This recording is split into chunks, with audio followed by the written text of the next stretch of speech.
Taata ng'omwoyo atuuse, ye wabeera w'enjawulo. Taata ng'omwoyo atuuse, ye wabeera w'enjawulo. Omwoyo atuuse. Hallelujah. Yesu yeebazibwe. Mwasize mutya? Abali ku mwasiibye mutya? Mwasiibye mutya eyo? Awanya n'eddoboozi omumbejja wa Yesu enikese musanyusa balaba mikwano mwebale kujja nange. I thank everybody who support me. Thank you very much. May God bless you. Those one who don't know my language, but you support me. Thank you very much. May God bless you. Yes, nzize kubeewaka abakadde ba bulijjo. Mwebale nnyo mwebalire ddala. Mukama abampeera omukisa abapya. Sanyusa balaba mufuna akatebe awo ku mwanjo. Temukyala bukyazi. Munju temuba kubutuula. Yes. Omupya nsooka okusaba n'obuwembeefu osooka olabe ku vidiyo yange ogimaleyo then olyoka ompe ka sub kako subscribing okomenting osharing ofuukaneko ka notification bell ofuuka omwana w'omunju nga buli kyenteekayo olya buli mu linnya lya Yesu wamu ng'ogabirako ne banno n'omukadde akola ebyo byonna ekitiibwa ekitendo kiddiza Mukama mwebale nnyo mwebalire ddala kunjagala. Sinze naye erinnya lye liba ligulumizibwa. Yes. Olunaku olwaleero waliwo omukyala nja kuba muteeka waawo tumulabe. Tewali amanyi mannya ge, tayogera takola ki. Bambi anaabamumanyi yenna fuba okulaba ng'okommunicatinga ne famire ye asobole okuzuukibwako ofiisi ye esobola omuyamba wamu n'essaala ze tugenda okusaba abantu be balabike kubanga takyayogera ali mu ddwaliro tayogera. Ensonga eyo tukikwasaganye bwe tutayambe baganda baffe tewali agenda abayamba. Ffe abalina zi YouTube channel ezitambula ezisobola okutambula nezituuka ku sobola okutambuza eddoboozi osobola okusaba tuyimirire ku lwa baganda baffe bambi. Kama abampeera omukisa ate nga tusharinge tusobola okutuuka ku muntu oyo nannyini muntu oyo. Ate naawe nannyini mulwadde ono bw'oba ofunye emesegi eno bambi fuba okulaba ng'onoonya ofiisi omuntu oyo gye yagenderamu asobola okuyambibwa. Mu ddwaliro gyali talina muliko. Haleluya, tewali amuliko. So Mukama abampeera omukisa nga tukwasaganya ekintu kino mu linnya lya Yesu Kristo. Tugende maaso. Omwoyo wa Mukama Taata nkukoola kabaka w'abakabaka ssebo jangu mu maaso gaffe jangu ofuge jjawo okutegeera kwange ojja owamba okutegeera kwange munze sisobola ate sirina maanyi yegwe Katonda w'ebiro n'ebiseera Taata jangu oyogereko n'emmeme zaffe ezibadde zizitoowereddwa oziwonye ezibadde ozitikkule ezibadde endwadde oziwonye Taata twetaaga gwe tetulina mulala tusaasire tutambudde obubi bw'ekigambo kyo tekituula wali kibi tunaazira omusaayi gwo mu linnya lya Yesu Kristo omwana wa Katonda omunamu. Haleluya, haleluya. Olunaku olwaleero tugenda tutambulira mu Makko essula ya 5 olunyiriri lwa 25 wagamba watya bikula bayibuli y'omukwano gwange bikula bayibuli y'omuganda wange. Awo omukazi eyali alwadde ekikulukuto ky'omusaayi emyaka 12. Haleluya. Omukyalo ono yali alwadde ekikulukuto emyaka 12 atalwalanga ku kikulukuto. Bwebaza Mukama. Ekikulukuto kyeki osobola okulwala ensonga nga tezisitoopinga. Abakulu muba mukitegeera ensonga z'ekikyala nga tezisitoopinga naye teeberezamu emyaka 12. Nze nakirwalako gyali myezi 6 naye mmanyi kyekayitamu. Haleluya. Olunaku olunyiriri lwa 26 lugamba tutya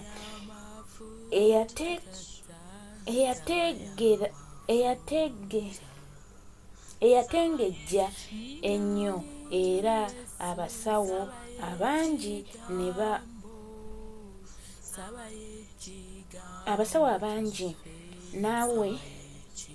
naawa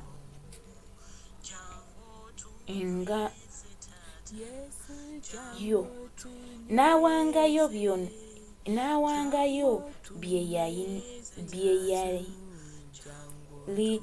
nabyo, n'awangayo bye yali nabyo byonna, so n'atabaako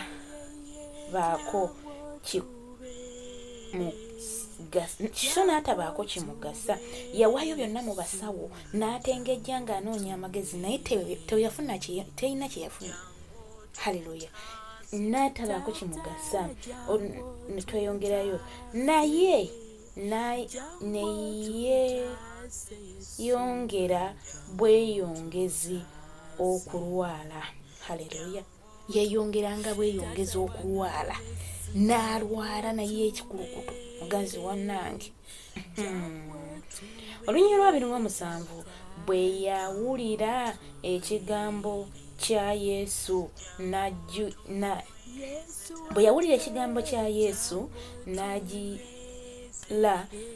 n'ajjira mu kibiina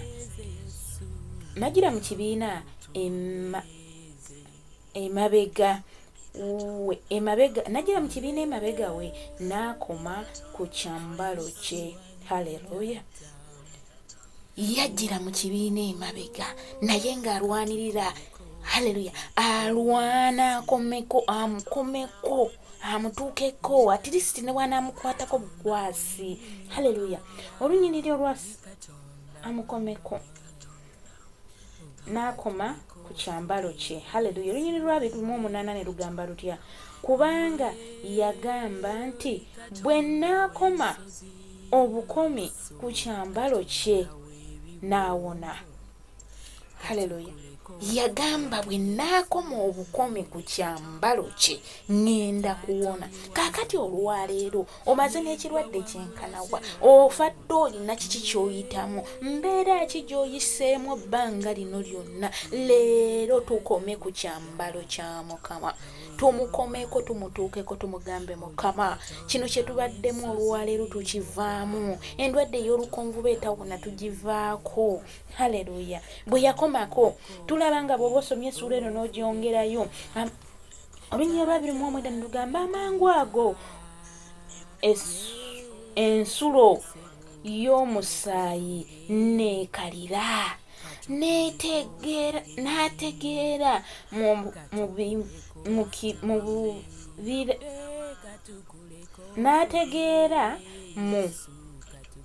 mu mubiri gwe ogw'okuwonyezebwa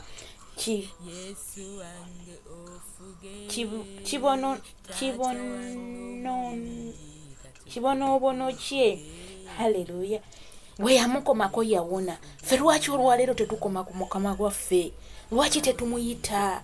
Lwaki tetumukomako? Tumukomeko olwaleero. Ku kyambalo kye tukikomeko olwaleero, naffe tuwone bye tuyitamu. Bakanda bange, bingi ebibadde bitukosa, bingi ebibadde bitunyigiriza, naye olwaleero tumukomeko. Ku balwadde bawone, tumukomeko. Abasibe bateebwe. Haleluya. Bwe tunaamukomako buli kimu tugenda kiraba. Haleluya. Tiyo bwe nakoma ku kyambalo kye,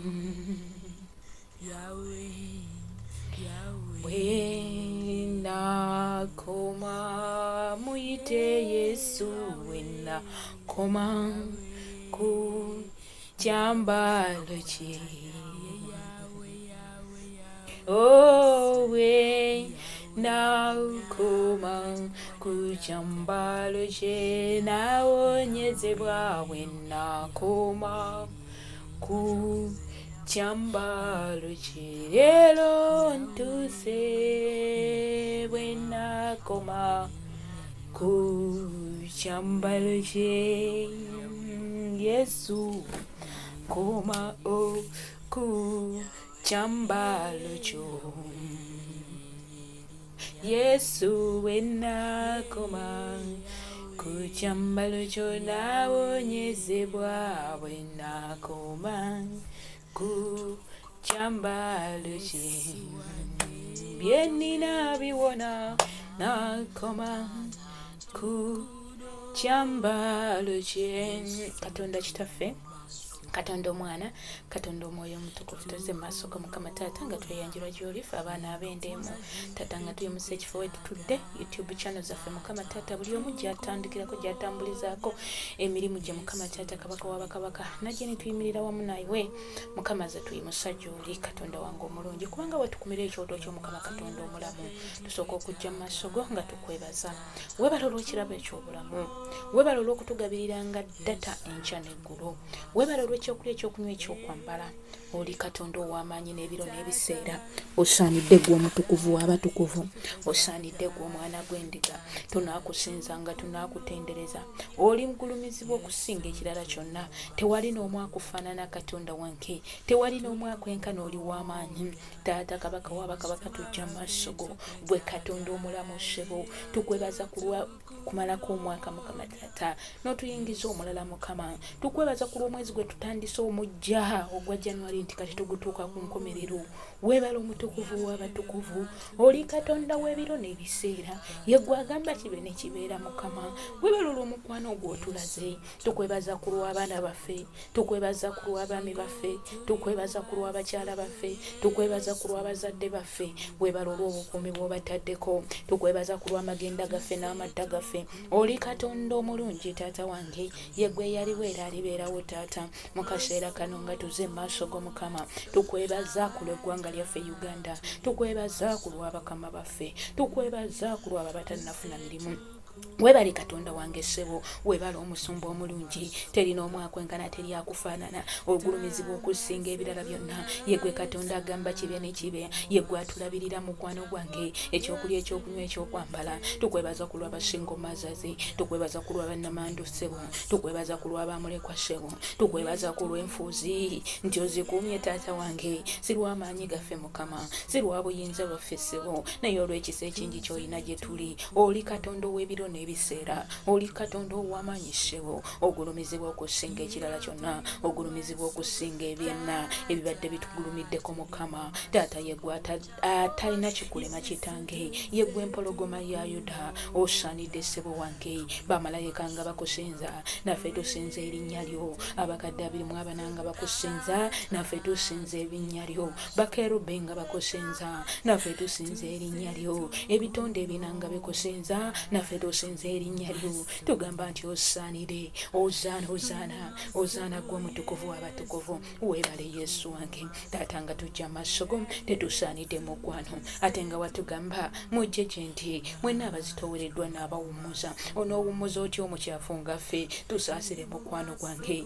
tutambudde bubi Dadi wange tutambulidde mu bikolwa eby'omubiri tutambulidde mu bikolwa eby'Abagalatiya 5 ne bitusinza amaanyi naye olwaleero Taata tukomyewo gy'oli yegwe Katonda akyusa ebitakyusika Mukama yegwe Katonda atuyamba okuleka ekibi tukukoowolesa weno otusaasira tukomeko mukwano gwange tukwetaaga olwaleero tunaaze n'omusaayi gwo Mukama Taata gututukuza olwaleero tukuza ebinono byaffe tukuza ebikolwa byaffe ebibadde bitutambulirako ebibadde bitulondoola mu linnya lya Yesu Kristo omwana wa Katonda omulamu tukwetaaga olwaleero naaza ku lw'ebyo ebibi ebibadde bitutambulirako naaza ku lw'amagenda gaffe endwadde ezitwesibako ez'olukonvuba Mukama naaza olw'omuffe twazireetera ng'endwadde z'ebikaba Mukama yamba osaasire saasira ku lw'omwoyo gw'obwenzi saasira ku lw'eggwanga lyaffe saasira ku lw'abakulembeze saasira ku lw'abasumba saasira ku lw'abeegayirizi saasira ku lw'abasinza Taata batume banabbi Taata bapooso bonna tubaleese Mukama Taata kabaka w'abakabaka ababuulizi b'enjiri Mukama saasira omulungi wange tunaaze n'omusaayi gwo tusobole okutogaawo abawakanirwa tetewagamba olikomawo kukima ekkanisa etalina bbala wadde olufunyiro naye ffe omusaayi gutujjudde amabala gatujjudde tukola ebikolwa eby'omubiri naye ensi yaffe gisaasire ku lw'ebyo byonna byonna ebitambuliramu omusaayi oguyiika ebikolwa eby'omubiri ebibadde bifugiramu obutamiivu okunywa omwenge obwenzi yambako lw'ensi yaffe gituule mu kita gange mu linnya lya Yesu Kristo mwana wa Katonda omulamu. Taata twambala ebyambalo ebyeru tutukuzibwa n'omusaayi gwo mu linnya lya Yesu Kristo mwana wa Katonda omulamu. Weebale Yesu wange, weebale kabaka wa bakabaka Katonda batugamba mujjanga gye ndi mulete ensonga zammwe ez'amaanyi ezitulemeredde Mukama taata kabaka wa bakabaka. Tuyina abalwadde abawera Mukama abeetaaga gwe Katonda omulamu omuwonya. Taata yamba olwaleero ku lw'abakyala abali mu mayumba Mukama taata abalwadde abali mu malwaliro naye nga bali mu nsi ezitali zaabwe Mukama. Abamu tebamanyikiddwa, tewali amanyi gye bali Mukama, tewali amanyi nti balwala n'okulwala, naye gwe Katonda omulamu Mukama. Yimirira ku lw'abakyala abo, yimirira Taata wange ku lw'abaami abo abali mu malwaliro abatakyalina yamba. Taata leka okube connection yonna we yeetaagisa, yamba Katonda wange kuba watali kubo. Lwana n'ebyo byonna ebibadde birwanyisa abaana bo Mukama. Taata omwoyo gw'okufa tugugaana, tuyita obulamu obujja ate Taata bwogaba obulamu bubeerako byonna. Taata omulungi wange tuyimusa buli mulwadde Mukama. Tulinawo abalwadde ba pressure, tulinawo abalwadde Mukama taata kabaka wa bakabaka bakansa bannabaana Mukama taata gwe mukaza buli kirwadde eky'olukonvuba ekirumbya abaana bo Mukama abapalalayizinga wansi nga banyogoga Mukama taata nga tebakyawulirayo wadde kafiiringi Mukama gwoza okusabuli gw'olina sipeya wa buli kintu kulwala tukuyita Mukama. Ku lw'omukyalo n'olwaleero gwe tuleese yimirira ku lulwe atamanyi n'amannya g'essaawa eno Katonda wange tukuyita Mukama. Olwaleero yimirira ku lulwe taata leka alabesibwe abafamire be balabike yegwe Katonda w'ebiro n'ebiseera. Taata tuyimusa Mukama taata abalwadde bonna Mukama taata, mulimu abalwadde abali mu malwaliro, abalwadde abali awaka Mukama bankuba kyeyo alwalira emigongo ne balwala embuto naye nga tewali ayanjaba, tebalina wadde kerinda. Fuuka eddagala zaabwe, fuuka eddagala lyabwe bakuyambe Mukama. Wonya buli kirwadde, abalumwa enseke, abalumwa nga bagenda mu nsonga Mukama yimirira ku luyi lwabwe, abalwala zikandida Mukama kabootongo Mukama taata wonya. Yegwe Katonda ayamba, yegwe Katonda asasira ku lw'abaana abadizibwa e Uganda nga balwala Mukama. Wonya mukwano gwange, wonya ssebo wange, toyina kyotayina Mukama kipya kubalipeya abantu abo Mukama bazze bujja Mukama. Wewe gwe batwala nga basitudde, omulala yagongobala Mukama taata. Omukyalo oyo yali mulamu, omwana oyo yali mulamu, naye taata tugaana okufa tukooye emirambo gy'abana Uganda. Taasa mu linnya lya Yesu Kristo omwana wa Katonda omulamu. Taata tuyimusa bakama baffe gy'oli, tubaleeta mu maaso go, tuyimusa emirimu gyaffe, tuyimusa amagenda gaffe. Taata yemerirawo, kyusa emitima gy'abakama baffe babeere nga batulaba ng'abantu, naffe tuli mu ssaayi Mukama. Taata wagamba nti yeggwe tuli mu kifaananyi kyo, buli we tujolongebwa baba bajolonga ggwe. Yimirira ku lw'omukyalo olwo olwaleero Mukama nga bw'ogambye. Tulabye omukyala nga Kukomabukomi ku kyambalo kyo, naye ate gwe atubeerako Mukama, gwe atuli okumpi Taata. Olwaleero tukukomako Kitange, ebibadde bitulumba bituleke, ebibadde bitukaabya bitusangule Taata. Tuwonye endwadde ez'olukonvuba Mukama. Abaana baffe bagenda ku masomero, abamu balumbiddwa omubisitaani Taata. Yamba abaana baffe, yamba kabaka wa bakabaka okusoma tebasoma Mukama Taata. Yabirira ku lw'abo abatannaddayo ku masomero, yemerera ku lw'abo Mukama, yemerera ku lw'abazadde, ku lw'abo Mukama Taata ababadde tebakyalina ssuubi, bawe essuubi mu linnya lya Yesu Kristo omwana wa Katonda omulamu. Tuyimusa buli muzadde waali, tuyimusa buli mulwadde, buli ali mu ddwaliro aliwa Mukama Taata. Wonya kabaka wa bakabaka kuba yekka gwe tuyina omuwonya essaawa eno Taata. Tuyimusa akawunti zaffe Mukama zikomeko, zambaze entiisaayo Mukama, zikola ebyemugaso Mukama bye zirina okuba Mukama Taata. Obuweereza bwe watuma omuntu bw'aba aweereza mu linnya lya Yesu Kristo, muwe ekisa ekiweereza nga bw'oyagala aweereze. Byonna ebirumba omubisitaani byakozesa okulumba Mukama Taata, olwaleero tubiwangula n'omusaayi gwo. We tutaabeere na Mukama Taata na buzindaalo bwe tunaakuweererezaako, tunaakuweereza tutya Taata wange? Gwe yakuba ekkubo linywereze ddala mu linnya lya Yesu Kristo omwana wa Katonda omulamu. Taata tusindika omuliro ogwokya buli kirwadde ekibadde kizimbigamye, ebirwadde ebyambala bakama baffe eby'olukonvuba Mukama Taata, ebyo ebitulumbisa Mukama Taata, emyoyo emibi egy'abambala olwaleero tugibambula mu linnya lya Yesu Kristo omwana wa Katonda omulamu. Buli mulwadde Mukama Taata owekirwadde eky'olukonvu bakikale mu linnya lya Yesu Kristo mwana wa Katonda omulamu. Endwadde ya COVID Mukama ku lw'eggwanga lyaffe Mukama Taata lekaliddemu emirembe essanyu Mukama Taata abakola Mukama Taata nga bayiganyizibwa olwaleero tubasindikira omusaayi gw'omwana gw'endiga leka babeere eggwanga lyaffe nga lirimu emirembe nga tetwekyojja tetwerwanirisa mu linnya lya Yesu Kristo mwana wa Katonda omulamu. Ezo zonna MAKKO5 ezikomawo nga tumaze okukwata ku byamagero byaffe Mukama Taata olwaleero tubisindikira omuliro gw'eggulu tuyita malayika Mikayiri okusalasala okutenkpakatema otabula enkwezo zonna ezibadde zirumbisibwa omubisitaani zabadde apulaninga ebyoto byakumalina tubikumako omuliro mu linnya lya Yesu Kristo mwana wa Katonda omulamu. Sitaani toyina buyinza ku baana ba Katonda. Sitaani olwaleero tukuzaayo emagombe ekisumuluzo tukiina kiri ku bibegabega byaffe tuggula enzigi zaffe ez'emirembe ez'essanyu okuwonyezebwa mu linnya lya Yesu Kristo tukuggalirayo mu maanyi ag'omwoyo omutukuvu. Kitaffe yatugamba nti batuwadde obuyinza okulinnya ku busabwa bw'endaba oyo yonna Mukama Taata gwe bawadde obutwa gwe bawadde ki byonna ekitali kya bwa Katonda olwaleero tubizikiriza mu linnya lya Yesu Kristo mwana wa Katonda omulamu. Weebale Yesu, weebale Kabaka wa bakabaka, weebale omusumba omulungi. Taata tukwebaza kubanga bwe tukusaba owulira. Tusabye ebitono naye ng'ebingi gw'obiina kubanga batugamba nga tetunnateekateeka mmemme zaffe obeera omanyi kye tugenda osabira naye ate gwe watugamba nti abajjukiza ba Mukama temukowa paka nga Yerusaalemi yefuuse ettendo. Taata tufuule ettendo, tufuule ab'amaanyi. Taata kampuni ezitutwala Mukama zambaze ekisa ziteebereko nga zirina ekisa mu baana mu linnya lya Yesu. Eggwanga lyaffe libeere n'ekisa ku lwabo bankuba kyeyo mu linnya lya Yesu Kristo mwana wa Katonda omulamu. Weebale Yesu, weebale Kabaka wa bakabaka, weebale omusumba omulungi. Taata Kabaka wa bakabaka tusabye ebitono naye ng'ebingi gw'obiina. Taata fuga nga tuvaawo. Taata kola ng'okwagala kwe tuli so singa ffe bwe twagala mu linnya lya Yesu Kristo mwana wa Katonda omulamu. Weebale Yesu. Taata watugamba emujjanga gye ndi musabe nga bwe muti nti kitaffe ali mu ggulu erinnya lye litukuzibwa obwakabaka bwo bujje byagala bikolebwa mu nsi nga bikolebwa mu ggulu. Twemere yaffe era leero sonyiwa okwonoona kwaffe nga naffe tusonyiwa abatwonna tutwala mukemebwa naye tulokola eby'omu bisitaani kubanga obwakabaka n'obuyinza n'ekitiibwa bibyo emirembe n'emirembe. Amiina. Ekisa kya Mukama waffe Yesu Kristo n'okwagala kwa Katonda n'okusa ekimu eky'omwoyo omutuukirivu bibeere naffe ffenna n'eri abooluganda bonna emirembe egitaggwaawo. Amiina. Ekisa kyo kitutambulireko Mukama nga tugenda ku mirimu tukulembere. Ekisa kyo kitukozese buli kyonna. Ekisa kyo kizaaze abagumba. Ekisa kyo kizaaze emirimu gyaffe gibeere egy'omugaso mu linnya lya Yesu Kristo mwana wa Katonda omulamu. Ekisa kyo kitambulire ku bakama baffe kubali nkuba kyeyo yenna gy'ali mu linnya lya Yesu Kristo mwana wa Katonda omulamu. Weebale Yesu, weebale Kabaka wa bakabaka, weebale omusumba omulungi. Haleluya. Abooluganda twebaza Mukama ku lw'akaseera kano abampeera omukisa Mukama naye nga olwaleero tukkirize tukome ku kyambalo kya Mukama waffe. Tugenda sumululwa, tugenda kuteebwa bingi ebibadde bitulemesa okutuukawo naye Mukama olwaleero nga bw'ayogedde naffe ekigambo kye kikoze tekigenda kiteekanga bwe tutusiwe kitusanze mu linnya lya Yesu Kristo. Tusisinkane enkya ng'olina obujulizi nga nange nina obujulizi. Haleluya. Mbaagala nnyo naye nga Yesu Kristo yasinga okubaagala. Mukama Katonda atwagala kyenkanyi.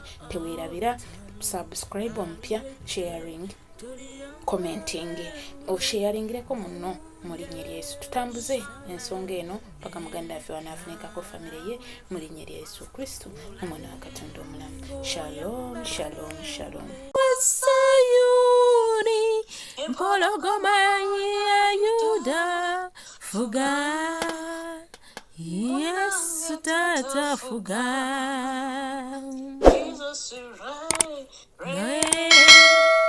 Jesus reign.